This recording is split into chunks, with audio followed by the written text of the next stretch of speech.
Cop leans into your window and says, "I smell marijuana." That sentence is the skeleton key to your car. Here's the problem. You can't prove if he smelled anything, but your words can prove everything else. So in the next 10 minutes, I'm going to give you 3 things. First, the Missouri numbers that show how often stops turn into searches. Second, the Missouri cases that explain what smell actually allows. Third, the exact words to say so you don't hand police a case that they didn't have. I'm Matt Wayman. I'm a criminal defense attorney in Missouri. This is not how to beat a ticket.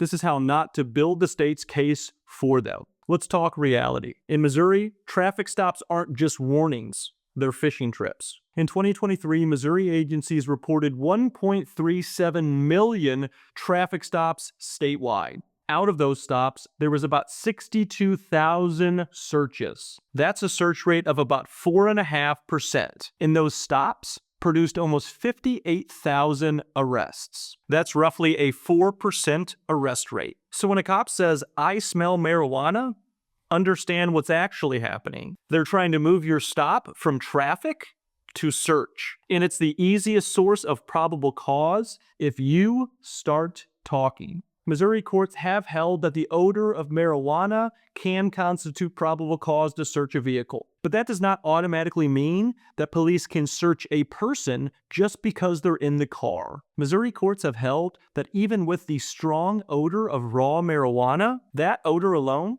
does not automatically justify a warrantless search of a person without more. Here's the translation. In Missouri, smell is often used to get into the car, but it's not a magic wand that turns everybody inside of the vehicle into a search target. So here's the game plan, and you need to memorize 2 sentences. Officer, I do not consent to any searches. And am I being detained or am I free to go? There are 2 legal levels that you need to understand. Reasonable suspicion means that police have just enough to temporarily stop you while they investigate. Probable cause means that they have enough to justify a search. Cops are allowed to stop you on very little, but they need more to search you. Here's the trick they use. They stop you on something small, and then they fish for probable cause. And the most abused fishing lure in Missouri is this sentence.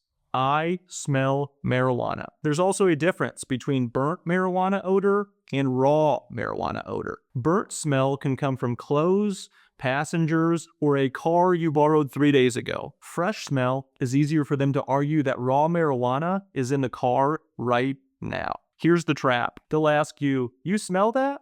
What does that smell like to you?" They want you to say it's marijuana. Don't help them build their case. If police claim they smell marijuana, they usually have probable cause to get into the vehicle, not to search everybody inside. The car is treated like a container. Passengers require separate, independent probable cause. Being in the car is not enough by itself. So what do cops do? One officer pulls the driver out. Another starts interviewing passengers. They're looking for nervousness, conflicting stories, or someone to admit something. Because the state must prove knowledge and control, not just proximity. Now let's talk about the 3 loopholes cops use. Number 1 is the pretextual stop. The Supreme Court says that cops are allowed to follow you until you barely mess up and then pull you over for a traffic violation, even if their real goal is to search for drugs. So always signal, keep your car legal, and drive clean. When the ticket is done, ask, am I free to go or am I being detained? Loophole number 2, we're waiting on a canine unit. Police cannot extend a stop just to wait for a dog. If the ticket is done and they have no new legal reason, you should be leaving. Keep asking, am I free to go or am I being detained? Loophole number 3 is consent. This is the biggest one. If you consent, none of the other rules matter. Memorize this sentence. I do not consent to any searches. Say it and then stop talking. Police love to say, he looked nervous, or she made a furtive movement. Everyone is nervous during a traffic stop. And furtive movement often just means that you moved like a human being. If accused, put your hands where they can see them and say, I'm not reaching for anything, and I do not consent to any searches. Here's a step-by-step.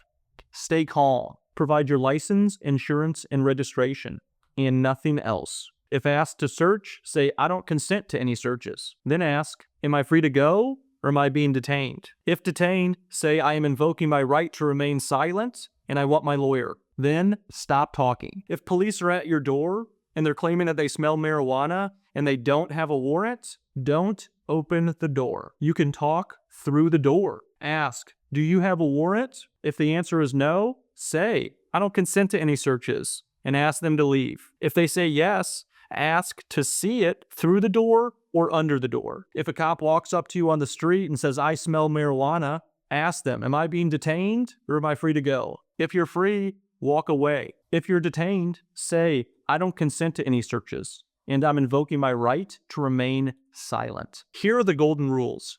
Never consent. Never explain.